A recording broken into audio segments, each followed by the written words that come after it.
Is there anything like too much profit? Like, is it possible for a company to be so obsessed with being profitable that it becomes a problem? Let me tell you a story. In 1968, Ford had a problem. Japanese brands were flooding the American market with cheaper and better cars, while Ford was busy losing market share. If the problem was only Japanese cars, it would have been better. Volkswagen was also flooding the same market with smaller cars. The Beetle was everywhere, but Ford didn't have a small car to compete with it. So Ford's president at the time did what any reasonable CEO could do. He called the engineering team together and then told them that this is a matter of life and death, and that for the brand to survive, they must build a small car of less than $2,000 in the next 2 years. Anybody who knows how cars are built before the Chinese took over the market knows that for a new car to be developed from ground up, you need at the very least 4 years. The engineers understood what was at stake, so they rushed the whole thing. When they eventually finished the car, they discovered something. They realized that if another car should hit the car from the back, even at very low speed, and once that happens, the car catches fire. So the engineers reported the problem to management and then proposed a solution. The solution was going to cost just $11 per car. They calculated how much they would pay to fix every car.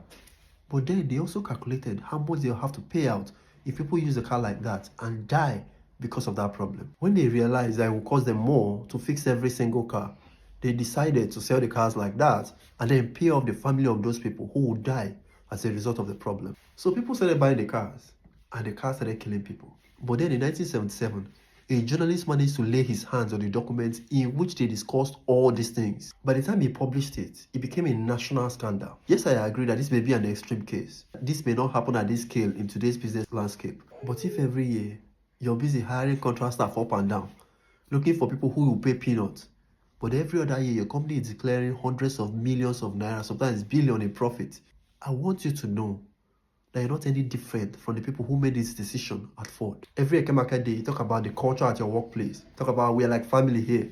But you use employees like tissue paper. You use them until you break them. You burn them out. You fling them without proper benefit. My brother, my sister, you're not any better than the people who decided that the life of people, life of fathers, mothers, children, babies, that were burnt in the fire that was completely unnecessary. You're not better than them. You're worse than they are. You're a manager, but you don't care about the people you manage beyond deadlines and projects. You're known in the office for giving people high BP. People, after working under you, they break down, they suffer depression. They could be dying for all you care, but the only thing you care about is your deliverables. They could be at the hospital, and you call them asking about the project they are working on. My brother, you are worse than the people who did this at Ford. Money must be made, but not at the expense of the life that are helping you make that money.